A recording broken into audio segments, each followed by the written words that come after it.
A filosofia apresenta as questões da humanidade.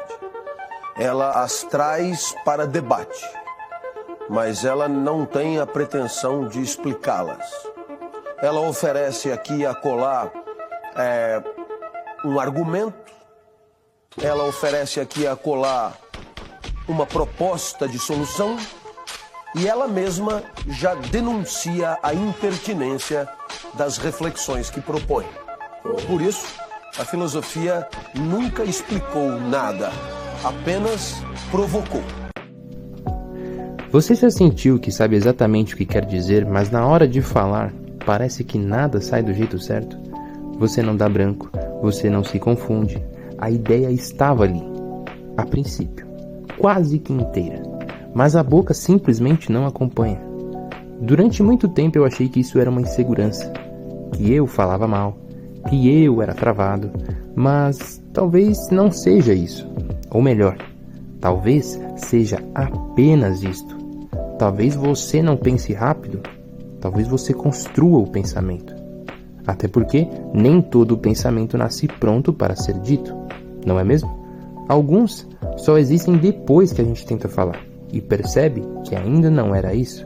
Quem nunca disse aquela frase que se arrependeu tanto, mas tanto, que para muitas pessoas o que você disse, digamos que nunca vai ser esquecido.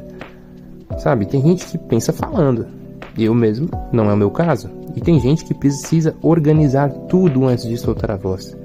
Quando eu escrevo, por exemplo, tudo faz sentido.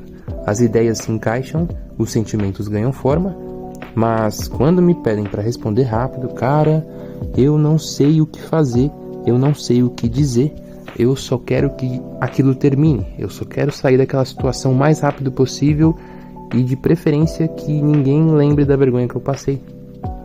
É como se tivessem apertado um botão na minha cabeça de pular renderização. E é como se tudo que eu tivesse pronto para usar naquela situação virasse um caos na minha cabeça. Eu não consigo encontrar nada e eu não consigo dizer nada, e isso é muito frustrante. Porque o problema começa quando a gente tenta viver no ritmo de quem improvisa, sem entender que nem todo pensamento nasce pronto para ser dito. Algumas pessoas pensam em camadas, e essas pessoas precisam de silêncio e de tempo. E isso não é um defeito, tá? Grave isso. Isso não é um defeito.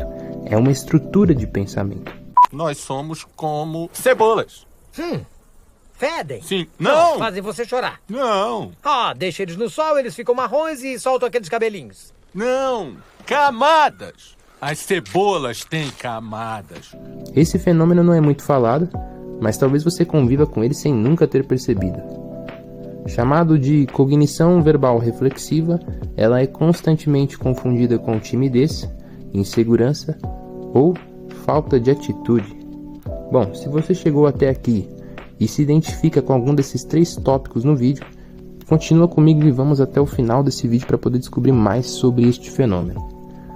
Sabe quando você vai no posto de gasolina e o frentista derrama gasolina na sua moto? E vocês dois sabem o que aconteceu, ele sabe que ele derrubou, você viu que ele derrubou, mas você não consegue se impor. A bronca perfeita, entre aspas, ela só vem depois. Geralmente no banho, enquanto você chora em posição fetal. Ou quando um relacionamento acaba, por exemplo. E depois da negação e da raiva, você entra na barganha, que seria o terceiro estágio do luto. E você começa a criar diálogos que nunca aconteceram. Frases que talvez mudassem tudo. Realidades paralelas onde uma palavra teria alterado o rumo da sua vida. Pois é. Sejam bem-vindos à prisão de pensar sobre o próprio pensamento.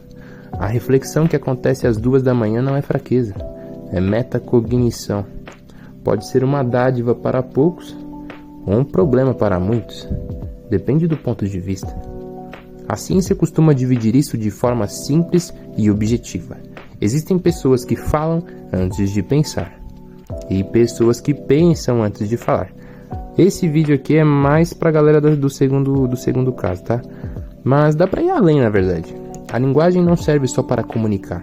Ela serve para analisar, revisar e principalmente julgar o próprio pensamento. Podemos imaginar 3 níveis, sendo eles o primeiro, a linguagem reativa. respostas prontas e frases feitas. Guardem isso. Aqui, a linguagem ela não reflete, ela só executa. É falar muito e pensar pouco. Número 2. Linguagem organizadora. Ou, como eu gosto de chamar, a linguagem da fofoca. A pessoa entende melhor o que pensa enquanto explica. É o famoso pensar em voz alta. Funciona? Funciona. Mas sem vocabulário vira uma repetição rasa. Tipo, véi, tipo, sei lá. É tipo, sabe o P? O P tá falando comigo. Número 3. Cognição verbal reflexiva. Aqui, meus amigos, é onde a mágica acontece. Aqui algo diferente acontece no sentido de que a linguagem ela vira um espelho cognitivo. A pessoa testa o argumento, percebe a contradição e revisa a sua premissa. Ela ouve o que diz e se permite corrigir. Pensar deixa de ser um impulso e vira um processo. Você aprende na medida em que tenta aprender. É um paradoxo estranho, né, de dizer e principalmente de compreender. A maioria das pessoas usa a fala para se proteger, não para se examinar. Por isso moral vira slogan, opinião vira identidade e debate. O maldito debate vira torcida. Tem gente que fala para convencer os outros e tem gente que fala simplesmente para ver se a voz sobrevive ao som do próprio silêncio. E tem gente que fala para ver se o que pensa sobrevive ao som da própria voz. Sem a cognição verbal reflexiva, ninguém quer entender, só quer vencer. E praticar isso exige 3 coisas que incomodam muita gente: a metacognição, a tolerância à ambiguidade e a humildade epistêmica. Gente, só abrindo um parênteses no vídeo, até porque não tem como eu explicar os conceitos, digo assim, os termos técnicos, sem de fato explicar o que cada palavra representa, no caso, o que cada palavra significa. Porque senão vai ser eu falando e vocês boiando sobre o que eu tô falando. Então, assim, para resumo, metacognição é pensar sobre o próprio pensamento, só que de um jeito mais claro para vocês entenderem. Não é o que você pensa, até porque se a gente for por esse pensamento, muitas pessoas vão entender que o quê? Se eu penso, então já é metacognição. Não é bem assim. Não é o que você pensa, mas é como você pensa. É dar um passo para fora da cabeça, sabe? É pensar fora da caixinha. Como é que eu posso dizer? É quase que um plano astral, sabe? Só que sem o misticismo.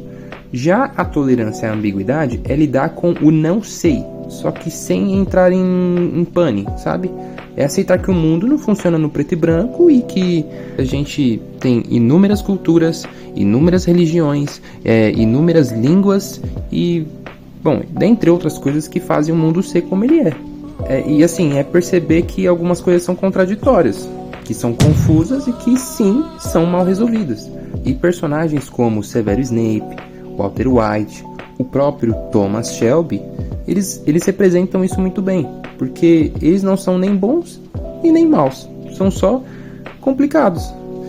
E por fim, a humildade epistêmica, que é simplesmente reconhecer os limites do próprio saber. Ou seja, é o oposto de ter a certeza absoluta que algumas pessoas tendem a ter. É entender que você pode estar errado e, portanto, você não sabe de tudo. E que outras pessoas podem enxergar sim coisas que você não vê. Admitir que admitir que a ideia ainda está incompleta é admitir que o pensamento ainda não está sólido. E isso assusta. Talvez você não seja ruim de conversa. Eu travo para poder falar com a menina que eu gosto. Eu travo para poder falar em público. Talvez só estejam te pedindo para pensar no ritmo errado. E se isso for verdade, então o problema nunca foi você. Mas existe um ponto onde o silêncio deixa de ser só processo e começa a virar uma escolha. Gente, o vídeo vai ficando por aqui. Deu um baita trabalho gravar isso aqui, até porque eu não sou o expert em edição e tudo que eu fiz aqui foi através do celular. Então, se você viu o vídeo até aqui e se interessou e de alguma forma isso agregou na sua vida, eu peço para que você deixe o like, se inscreva e comente, tá? Isso vai ajudar bastante, até porque o canal começou agora. E no mais é isso. Vejo vocês no próximo vídeo.